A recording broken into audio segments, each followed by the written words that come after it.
Time 11:05 a.m. Day 64 and 65.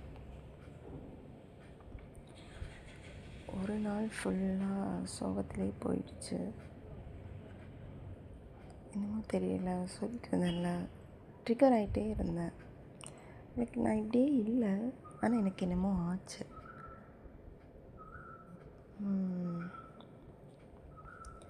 எனக்கு சந்து வந்து advice பண்ணிகிட்டு இருந்தார்.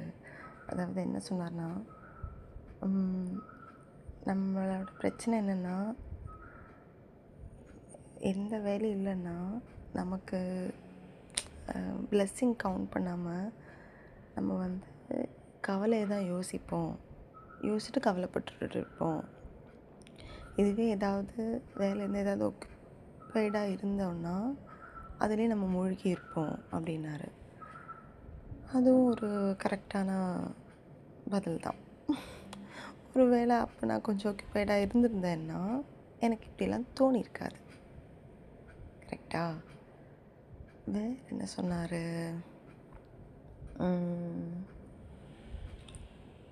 வேறு லைக் இந்த மாதிரி நிறைய அவரோட லைஃப் எக்ஸ்பீரியன்ஸ் பற்றி பேசினார். செருப்படி நிறைய வாங்கியிருக்கேன், இன்னும் வாங்குவேன், யார்கிட்டெல்லாம் வாங்க பெண்டிங் இருக்குன்னு தெரியலை, அந்த மாதிரிலாம் சொன்னார். நான் பேசிகிட்டு இருக்கும்போது ஃபேஸ் ரொம்ப டல்லாக இருந்தது பார்த்து கார்த்து என்னை கூப்பிட்டாங்க அவங்க ப்ளேஸுக்கு. அவங்க என் கை பிடிச்சிட்டே பேசினாங்க. நான் சொல்லியிருக்கேன்ல, எனக்கு கார்த்து ரொம்ப பிடிக்கும். அவங்க லதச்சிச்சி மாதிரியும் இருக்காங்க. லதச்சிச்சி யாருன்னா, சின்ன வயசில் எங்கள் அம்மாவும் இருந்தாங்க, பட் லதச்சிச்சி தான் என்னை அதிகமாக பார்த்துக்கிட்டாங்க. எனக்கு ஊட்டி விட்டுறது, என்னை குளிப்பாட்டுறது, எனக்கு ட்ரெஸ்ஸு தைச்சி விட்டுறது, என்னை தூக்கி நடக்கிறது, எல்லா வேலையும் தூங்க வைக்கிறது எல்லாமே லதச்சிச்சி தான் பார்த்தாங்க. எனக்கு லதச்சிச்சி மேலே தனி ஒரு அஃபெக்ஷன். இப்போ லதச்சிச்சி எங்கே இருக்காங்கன்னே தெரியலை. அவங்க பையன் வந்து காலேஜ் போயிட்டுருப்பாங்க, அந்தளவுக்கு இப்போ இருக்கும். லதச்சிச்சியோட அதுக்கப்புறம் டச்சே இருக்க முடியல. ஒரு 10 years அவங்க என் கூட தான் இருந்தாங்க. கார்த்து என் கையை பிடிச்சிட்டு, கவலைப்படாத, ஒரு இமோஷ்னல் சேஃப்டியை யாரையாவது இல்லை ஏதாவது பொருளை நினச்சிக்கோ, உனக்கு கஷ்டம்னு வரும்போது அதை டிபெண்ட் பண்ணிக்கோ, அந்த மாதிரி சொன்னேன். அப்போ நான் வந்து கேட்டேன், அன்றைக்கி என்னமோ இண்டிபெண்ட்டாக இருக்கணும், இமோஷனல் டிபெண்டன்சி வைக்கக்கூடாதுன்னு சொன்னீங்க, இப்போ என்னடானா இமோஷனல் சேஃப்டி பற்றி சொல்கிறீங்க, அந்த மாதிரிலாம் கேட்டேன். அப்போ மேடம் வந்து இமோஷனல் சேஃப்டி வந்து டிஃப்ரெண்ட்மா, இப்போ ஒரு பூனையோ இல்லை ஒரு பொருளோ அது கையில் இருந்தால் ஓகே, வில் ஃபீல் பெட்டர், அந்த மாதிரி தோணுச்சுன்னா தோண வைக்கணும் அப்படின்னாங்க. இப்போ நான் சொன்னேன், ஒருவேளை அந்த பொருள் எங்கேருந்து போயிடுச்சுன்னா மறுபடியும் நான் பேக் டு டிப்ரெஸ்ட் ஆகிடுவேன், அப்போ என்ன பண்ணுறதுன்னு கேட்டாங்க. அப்போ சிரித்தாங்க. அப்புறம் வந்து நான் உங்களோட சோல் ஹீலர் ஆகிறேன் அப்படின்னாங்க. அது ஆக்சுவலி இப்போ சொன்னாங்க, மெசேஜில் அப்படி சொன்னாங்க. அப்படியே ஆன் ஆகிடுச்சு. என்னை சும்மான்னு கூப்பிடுவாங்க, கூப்பிட்டாலே ஆன்னு இருக்கும். வேறு என்ன நடந்துச்சு? அன்றைக்கி நான் சாப்பாடு கொண்டு போகல, சமைக்கவும் இல்லை. இவங்க தான் சந்து தான் ப்ரொக்கோலி ஃப்ரைட் ரைஸ் கொடுத்தாங்க. ஆனால் எனக்கு அது அவ்வளோ பிடிக்கலை. ஐ மீன் ஸ்மெல் எனக்கு பிடிக்கல. அப்புறம் சருவோட ரைஸும் பீட்ரூட்டும் தான் மிக்ஸ் பண்ணி சாப்பிட்டேன். ரொம்ப பசிச்சிருந்தது.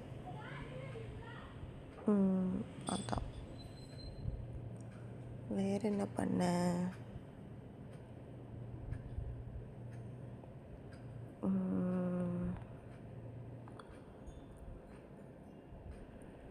ப்ராஜெக்ட் எல்லாம் அப்டேட் பண்ணியிருந்தேன். வேலையும் கொஞ்சம் கம்மியாக தான் இருந்துச்சு. நெட்டு எக்ஸாம் அப்ளை பண்ணிகிட்ருந்தேன். பிஹெச்டி எடுக்கணுன்னா நெட்டு ஒரு வேளை பாஸ் ஆகிட்டோன்னா அந்த எலிஜிபிலிட்டி வச்சுட்டு டைரக்ட் இன்டர்வியூலே எடுப்பாங்க. சம்டைம்ஸ் நல்ல மார்க் கிடச்சின்னா ஸ்காலர்ஷிப் கிடைக்கும். ஸோ நெட்டு அதான் பண்ணிகிட்ருந்தானா சர்வர் இஷ்யூவாகவே இருந்துச்சு. ஒரு 8 செக்ஷன் பண்ணேன், 2 செக்ஷன் பண்ண முடியல. அப்புறம் ரோபி தான் ஹெல்ப் பண்ணேன்.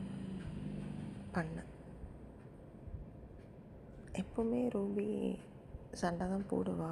ஆனால் அன்னைக்கு நான் பேசணும்னு சொல்லும்போது ரோபி கூடவே கேட்டுகிட்டே இருந்தான்.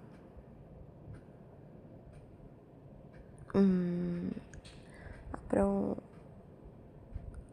ஆக்சுவலி நான் ஸ்ரவன் பற்றி சொல்லலைல்ல ரொம்ப நாளாக, அது சொல்கிறேன். அன்னைக்கு அப்படி சொன்னதுக்கப்புறம் எனக்கு நான் கொஞ்சம் டிஸ்டன்ஸ் ஆகிட்டேன். ஏன்னா நான் மெசேஜ் அனுப்பிட்டு அவர் ரீட் பண்ணிவிட்டு அப்படியே விட்டுட்டார், ரெஸ்பாண்டே பண்ணலை. எனக்கு டென்ஷன் ஆகிடுச்சு, நான் கோவத்தில் இருந்தேன். அப்புறம் என்னாச்சு, ரொம்ப நாள் கழித்து அவரே நார்மலாக டெக்ஸ்ட் பண்ணார். என்னாச்சு, அவ்வளோ ஓகே வந்த மாதிரி தான் அனுப்புனார். நான் கோவமாக தான் இருந்தேன். அப்புறம் நான் ரீசன் சொன்னேன். அன்றைக்கி இப்படி ரீட்லேயே விட்டு போயினீங்களே, அப்போ நான் என்ன திங்க் பண்ணியிருப்பேன், அதெல்லாம் யோசிச்சு பார்த்தீங்களான்னு என்னமோ சொன்னேன். அவரும்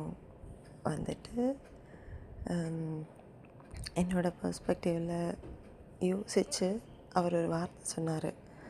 அதாவது என் லைஃப்பில் இருக்கணும்னா அது யூடியூப்லேயும் வரும், அதை அக்செப்ட் பண்ணிவிட்டு இருக்க முடிஞ்சால் இருக்கணும், அதை நான் லேட்டராக தான் புரிஞ்சுக்கிட்டேன் அப்படின்னாரு. அது எனக்கு அப்படின்னா இருந்துச்சு. அந்த மாதிரி திங்க் பண்ண அவரால் முடிஞ்சதுங்கிறது. அதுக்கப்புறம் காஃபி குடிக்க போகலாமான்னு கேட்டார். நான் ஓகே சொன்னேன்.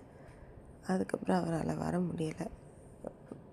கொஞ்சம் வெளியே போயிட்டார் ஆஃபீஸில். ஏன்னா அவருக்கு பெர்மனெண்ட் ஒர்க் ஃப்ரம் ஹோம், அதனால் பார்க்க முடியல. அப்புறம் என்னை அட்வைஸ் பண்ணி நான் ஒரு விதம் ஆயிட்டேன். அதுதான் எனக்கு இன்னும் கஷ்டமாக இருக்குது. ஏன்னா யாரும் அட்வைஸ் பண்ண மாதிரி நான் வச்சதே இல்லை, ரொம்ப ரேரு. ஏன்னா அதிகமாக டிப்ரெஷன் போக மாட்டேன், சோகமாக இருப்பேன். ஆனால் நானே வெளியே வந்துடுவேன். ஒரு பாட்டு கேட்டால் சந்தோஷப்படுவேன், அந்த மாதிரி ஆள். ஆனால் கொஞ்ச நாளாக பாட்டு சந்தோஷப்பாட்டு கேட்டாலே சோகமாயிடுறேன். அதுதான் என்னன்னு தெரியல. பட் இப்போ கொஞ்சம் ஓகே தான். அப்புறம் நேற்று தூங்கவே இல்லை. ஐயோ, ஒரு இடம் வரைக்கும் போக வேண்டியதாக இருந்துச்சு. ஒரு 12 மணி நேரம் ஆக்குபைடாக இருந்தேன். அந்த கதையை நான் இப்போ சொல்ல முடியாது. நல்லது ஏதாவது நடந்துச்சுன்னா அப்போ சொல்கிறேன். எனக்கு தெரியலை என்ன நடக்கும்னு. அப்புறம் அதிட்ட பேசினேன். இன்னும் ரொம்ப நாளாக நான் அவங்கக்கிட்ட பேசலை. ஃபோன் பண்ணாலும் என்னால் எடுக்க முடியல. நான் பண்ணவும் மாட்டேன், டெக்ஸ்ட் மட்டும்தான் பண்ணிகிட்டு இருந்தேன். பட் நேற்று அவங்க ஃபோன் பண்ணும்போது நான் எடுத்தேன். ஏன்டா என்னை ஃபோன் பண்ணுறேன்ற அவருக்கு தோன்ற வரைக்கும் அவரை வெறுப்பேற்றிட்டு இருந்தேன். மொக்க கொஷின் கேட்டேன். அதுக்கு ஐயோன்னாரு. அதுக்கப்புறம் அது எப்படி திவிங்களோ அப்படின்னாரு. ஏதோ ஒரு கொஷின் கேட்டுட்டு எனக்கு செம்ம சிரிப்பாக இருந்துச்சு. அது கலகலப்பில் வர டயலாகாக. பட் நான் அதெல்லாம் பார்த்ததில்ல. But it look funny to me. நிறைய ரெஃபரன்சஸ் வச்சு பேசினார். அந்த ஜோக்கெல்லாம் என்னால் இப்போ கரெக்டாக எக்ஸ்பிளைன் பண்ண முடியல. ஏன்னா நான் ஃபீல் பண்ணது ஒன்று, அதை என்னால் கன்வே ஒழுங்காக பண்ணலன்னு அது ஜோக்காகவே இருக்காது. ஸோ அதனால் நான் அதை சொல்லலை. பட் கேட்குறவங்ககிட்டலாம் ஒரு கொஷின் கேட்குறேன். இது ஆக்சுவலி நிறைய பேர்கிட்ட நான் சொல்லியிருப்பேன், பட் இருந்தாலும் இப்போ கேட்குறேன். அதாவது ஒரு டார்டாய்ஸ், ஒரு ரேபிட், ரன்னிங் ரேஸ், வச்சாங்க. ஐயையோ! தப்பாக கேட்டுட்டேன். Sorry my bad. ஓகே. ஒரு டார்டாய்ஸ், ஒரு ரேபிட் என்ட்ரன்ஸ் எக்ஸாம் எழுதுனாங்க. ஓகே. அதில் டார்டாய்ஸுக்கு 80%, ரேபிட்டுக்கு 81%. ஆனால் சீட்டு கிடைச்சது டார்டாய்ஸுக்கு தான். ஏன்? இந்த கேள்வி தான் கேட்டேன். அப்புறம் நிறைய யோசிச்சுட்டு லோ மார்க் ஸ்கோர் பண்ணுற டெஸ்ட்டா அப்படின்னு கேட்டார். அதுக்கப்புறம் கீழ் ஜாதி மேல் ஜாதி அந்த மாதிரி கேட்டகரைஸ் பண்ணி கொடுத்தாங்களா அப்படி கேட்டார். நான் அதெல்லாம் இல்லைன்னு சொன்னேன். அதுக்கப்புறம் தான் சொன்னேன், உங்களுக்கு ஞாபகம் இருக்கா, நம்ம சின்ன வயசில் ஒரு கதையை படிச்சிருக்கோம். அதாவது டார்டாய்ஸும் ரேபிட்டும் ரன்னிங் ரேஸ் போனாங்க, அதில் டார்டாய்ஸ் தான் வின் பண்ணிச்சுன்னு. ஸோ ஸ்போர்ட்ஸ் கோட்டாவில் கிடைச்சிது அப்படின்னு. ஐயோன்னு ஆயிடுச்சு அவர். அந்த மாதிரி ஒரு 4-5 கேள்வி கேட்டு சாவடித்தேன். இன்னும் இருக்குது. அதாவது டைட்டானிக் எப்படி மூழ்கிச்சு அப்படின்னு கேட்டேன். கிளேசியரில் ஹிட் பண்ணிட்டேன்னாரு. அப்போ நான் சொன்னேன், இல்லை ப்ளூம் ப்ளூம் ப்ளூம் அப்படின்னு. எனக்கே தெரியுது.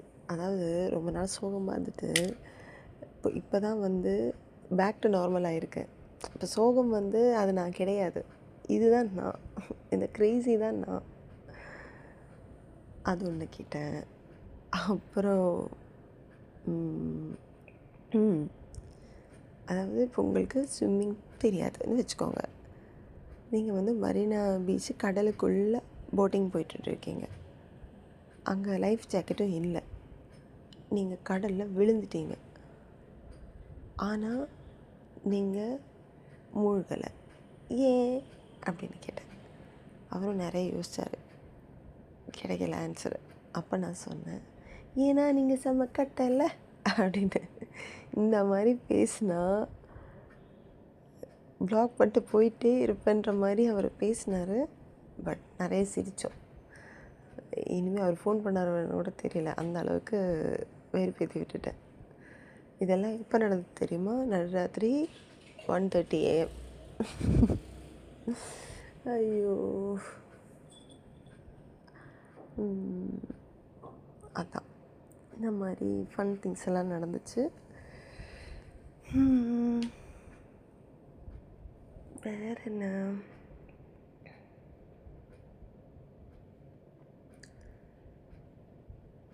வேறு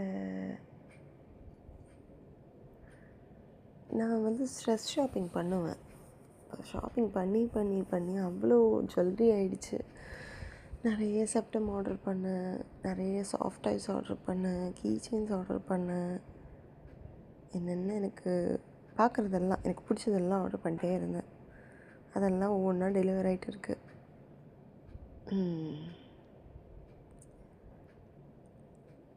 இன்றைக்கும் ஆஃபீஸ் போகணும். இன்னும் ஒரு 2 நாளில் வீக்கெண்ட் வரப்போகுது. ஃபன்.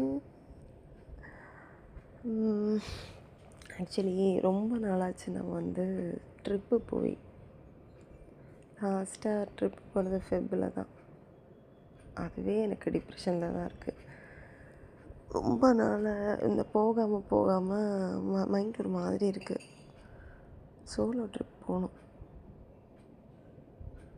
மேபி கொல்லி ஹில்ஸ் போவேன், இல்லை ஹம்பி போவேன், ஆலப்பி போட் ரேஸ் போகணும். நிறைய பக்கெட் லிஸ்ட்டில் வச்சுருக்கேன். மண்டே வேறு திருவண்ணாமலை போகலான்னு ஒரு பிளான் இருக்குது. பார்ப்போம் நடக்குதானே.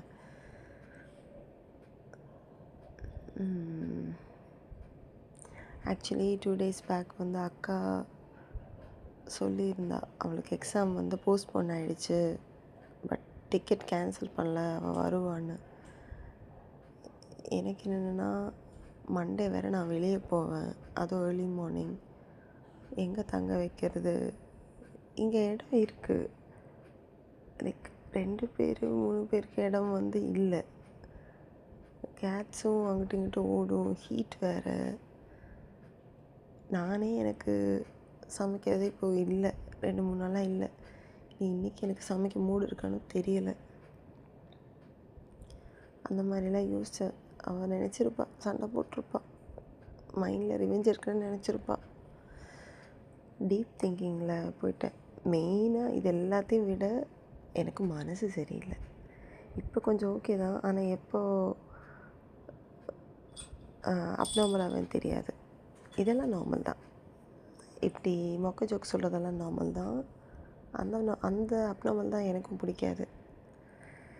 அப்போது நான் அப்நார்மல் ஆகக்கூடாதுன்னு ஃபுல்லாக யூஜிசி நெட்டுக்கு என்னோடய கான்சன்ட்ரேஷன் கொடுக்க போகிறேன். 1 மந்த் தான் இருக்குது.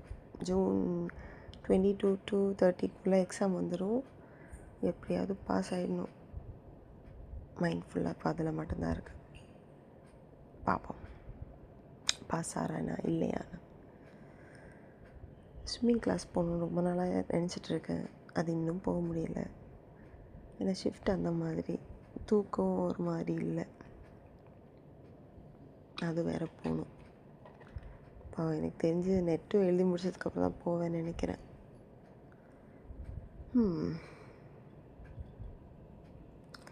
அப்புறம் என்ன, அவ்வளோதான்.